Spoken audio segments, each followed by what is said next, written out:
Tonight, a new iron ore mine to be built in the Spencer Gulf to help with green steel production.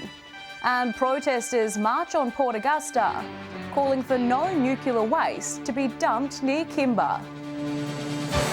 From our 7 Spencer Gulf studios, your nightly news with Madeline Kerr begins now. Good evening, thanks for joining us. The Mid-North will be home to a new iron ore mine in the coming years. To be established just off the Barrier Highway and along an open access rail line, the mine is predicted to be able to supply up to 10 million tonnes of iron ore per year. Mining in the Mid-North. Following a positive feasibility study, a new iron ore mine is set to be built around 100 kilometres outside of Peterborough over the next 3 years. The Razorback iron ore project looking to supply raw materials essential for green steel production. Higher grades of iron ore, which are exactly what are necessary to feed this steel sector. And this is going to change quite quickly in an extremely large industry, but it has to, because the steelmaking industry is actually producing 8% of the world's CO2 emissions at the moment. With a large percentage of international steelworks agreeing to decarbonise by 2050. The Razorback project predicts demand for their green materials will see the mine's net value grow to $296 million over its 37-year lifespan. Of the very large 4.2 billion tonne resource that we have in mineral resources, this project is only tapping in at the smaller scale to a very small part of that. So plenty of upside potential. Once operational, the site is predicted to create more than 500 jobs across the region. The iron will be exported to Southeast Asian countries through ports in Whyalla or Port Pirie. When it comes to iron ore, it's really about moving material into the seaborne markets. So we have a railway line with capacity and open access 50 kilometres away. We also have a number of port options down on the Spencer Gulf. Edward McCarroll, 7 Spencer Gulf News. A large crowd walked through Port Augusta at the weekend, demanding the federal government not proceed with the nuclear waste storage dump near Kimber. The dump has divided community opinion. Some locals support the idea, while farmers and Indigenous people are against the construction. A crowd marched through Port Augusta's CBD on Saturday from the foreshore to Gladstone Square, demanding the proposed nuclear waste facility near Kimber not go ahead. The dump, which will be on freehold land, is designed to store low and medium medical nuclear waste from over 100 sites around Australia. But the demonstrators are firmly against any such facility. Why would you risk or expose our export industry to any risk at all with a nuclear waste dump, considering South Australia has only 4.5% of its land mass as productive cropping land? At the moment, the really toxic part of this waste, intermediate level waste, has to be stored for 10,000 years.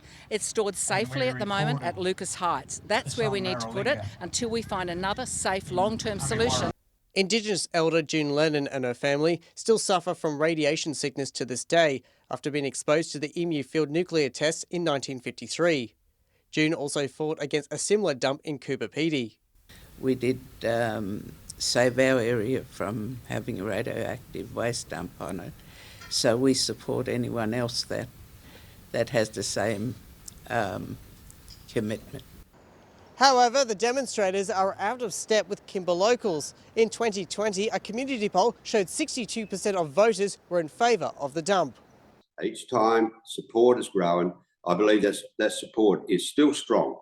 Those that try to keep scaring people on this issue and procrastinating, I think, are not helping anyone in the long term. Daniel Pizarro, 7 Spencer Gulf News. A man has been charged with alleged drink driving after crashing his car on the Air Highway on Tuesday afternoon between Woodner and Kimber. Emergency crews were called to the scene around 5:40, where they found a Holden sedan had crashed into trees. The driver, identified as a 59-year-old man from Victoria, allegedly returned a blood alcohol reading of 0.110. Accompanied with the driver was a child who was taken to hospital for precautionary reasons but was not injured. The man was reported for drink driving and driving without due care. Like the rest of New South Wales, the far west of the state has also copped a drenching. So far in October, Broken Hill has received 88 millimetres of rain, 4 times more than the entire month of October last year. It was also a rainy September, with 55 millimetres falling over the course of 4 weeks, 50 times more than the previous September. So far this year, March has seen the highest amount of rainfall, totalling 108 millimetres. In the past 24 hours, Fowler's Gap and Menindee has received over 20 millimetres, while around 6 mils has fallen in Broken Hill. Major and minor flood warnings have been issued for the Darling and Barwon rivers. Emergency services reminding locals not to drive through floodwaters, with sandbagging stations available at Memorial Oval ready for use. The Jamestown Air Spectacular event has been cancelled just days before it was due to start. The Jamestown Flying Group met this week and made the hard decision to pull the pin on the show, which was scheduled to take place this Sunday. The unusual weather pattern and heavy rain forecast for this week, the reason behind the cancellation. The group said the safety of the public and the pilots is their greatest priority, and to go ahead is a risk they're not willing to take. All tickets purchased will automatically be refunded, and there is no information about rescheduling the event. So for now, aviation enthusiasts will have to wait until next year. Still to come tonight, the more inclusive way to enjoy the Yorke Peninsula, and 3 custom surfboards stolen from Ceduna.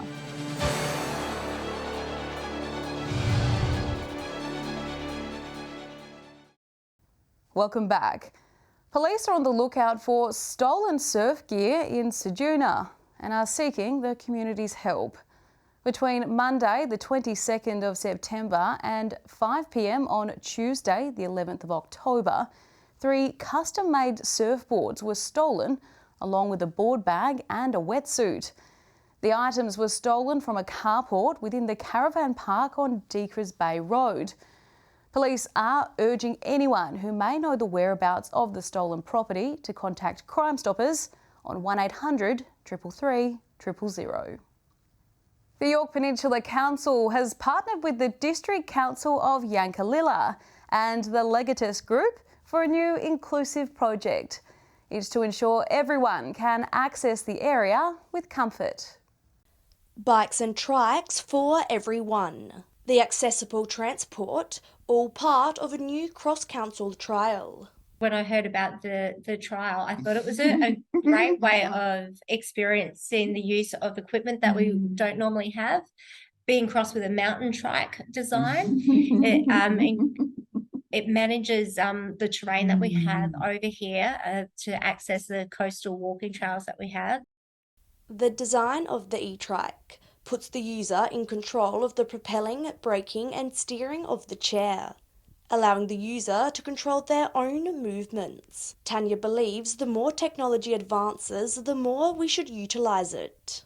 That it's more than just ramps and rails to improve accessibility for people to be able to access those businesses. The mobility aids were used at the Minleton show, and participants spoke about the ease of using the equipment, as well as the ability to be a part of the community. While the trial is taking place, those who could benefit from the aids are encouraged to give them a go. The more feedback that we get, and then we'll get more funding in the future so that our local areas can access the equipment. If you would like to trial the mobility aids, contact your local council. Annabelle Francis, 7 Spencer Golf News. The Whyalla Council has been working on various projects around the city recently to improve the overall look and usability of public facilities.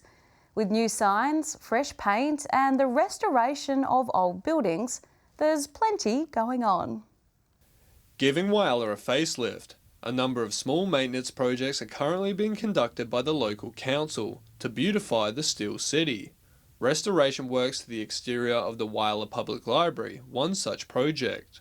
Council at the beginning of this week are putting a new coat of paint on our public library. It's a much loved building within our city, and repainting it periodically as part of our program maintenance. The council has also overseen the installation of new signage at the Ada Ryan Gardens. These two signs found at the Cudmore Terrace and the Watson Terrace entrances display the types of flora and points of interest that can be found around the gardens. The colourful additions also draw inspiration from the original Ada Ryan Gardens sign. The Maritime Museum will also be undergoing maintenance and repairs that will go on through to the end of the year. Beginning later this week, the council says work will be done in sections, which means the museum can remain open during this period. We know that many of the buildings across our city are becoming tired and old and no longer fit for purpose, so creating some new spaces gives us some opportunity and some flexibility. Edward McCarroll, 7 Spencer Golf News. Stay with us after the break. The Desert Dash returns to Broken Hill and there's still time to register. And Central Augusta's best players awarded at a presentation night.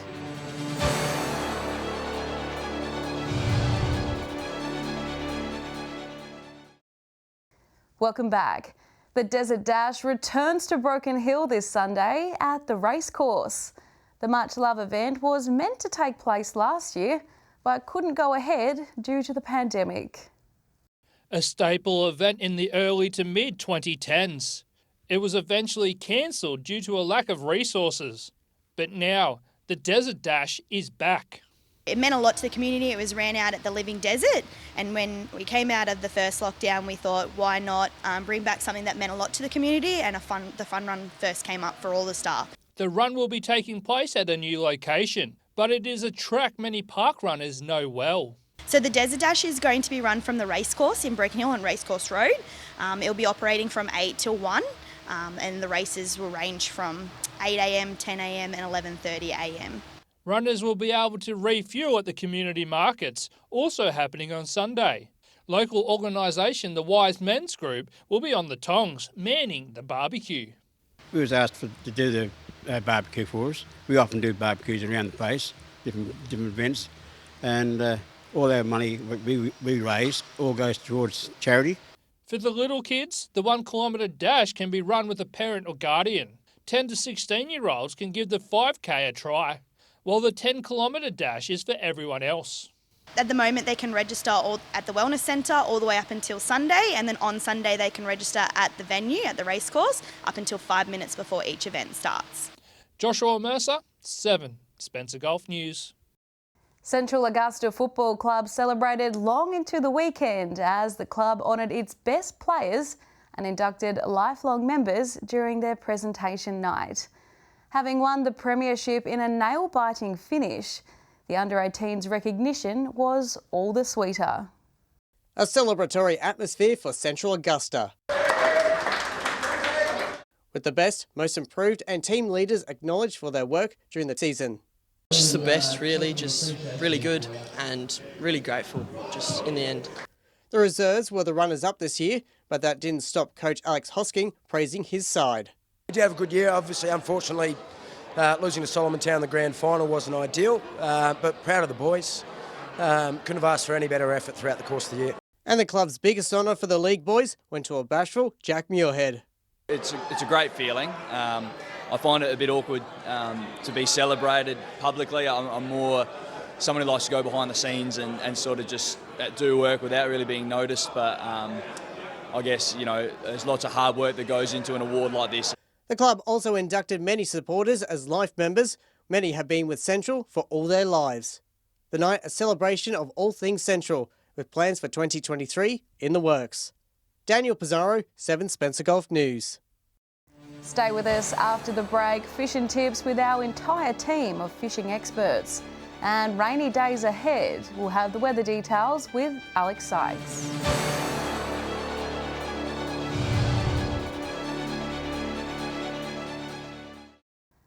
Welcome back. Our entire team of fishing experts have compiled the very latest tips and tricks for wetting a line this weekend. Starting with the Port Pirie Regional Mayor himself, Leon Stevens. Welcome another week around the Gulf Fishing Tips. The stories are getting thick and fast, so I'm not sure if we're going to believe them all, but they are going really well at the moment. So we're talking at Eastern Shoal for King George whiting around the 50 centimetres. That's still on at this particular moment. Around the Checker Buoy area, you'll find some blue swimmer crabs, first of the season. They're pretty nice as well. And you could also chase for some squid around that deeper water as well. They're just starting to come in that area, not quite in the shallows just yet. If you go around the top end of Ward Spit and then sneak around to Barrows Beach on the berryweed there on the Horseshoe, you should be able to pick up another good catch of King George whiting. Third Creek patches, if you haven't got a bigger boat, a little bit slower, but you can get a good feed there. And if you're chasing around at Port Davis and all that sort of stuff, you know, we just can't go past Woods Point. Just keep going out that way until the summer gets right upon us, then head out further from the mouth. In the deeper water, you'll still get a feed of King George whiting. That's all we got this week. We'll see you next week. High whalers fishing tips this week for the boaties. Still a few King George whiting getting caught. It has, however, slowed up a little. The annoying, pestering shitties have moved in. Also, there has been a few reports of blue swimmer crabs coming in from some boaties. A little bit further down south has been the key and some nice smelly bait. For the land-based anglers off the Whyalla jetty, a few squid coming in. There's also been a few early signs of blue swimmer crabs coming in there. Also, down towards Point Lowly, still a few big salmon schools holding up off the rocks. Just inside the Tyre Reef land base, there should be a few nice big bronzies holding up on the big southerly wind, so get off the rocks and get those balloons out and have a crack. And there's also been a few nice salmon schools holding up at Becky Point. G'day and welcome to Fishing Tips in Port Lincoln. Well, we had some good whiting reports here in Port Lincoln leading up to the recent dodge, with quite a few fish caught on the southern side of Proper Bay, up along the North Shore and also down around Carcass Rock. There were some good sized snook down around Carcass as well. Further down the passage, wide of Williams Island, there were some good red snapper and a few blue moorwong caught down over the deeper reefs down that way. Over the Coffin Bay side, Farm Beach continues to yield some whiting, mixed sizes again, but there's also a few nice garfish and some small to medium tommies in that area as well. That's all for this week. We'll see you again with more tips next week. G'day and welcome to this week's Fishing Tips from Port Augusta, Jewel of the North. Well, winter's just not letting go at the moment. Still a few squid around and a few King George whiting getting caught. Tips start a little bit lower down the south end of Flinders Channel, and if you want to travel right down to the Yatala as well.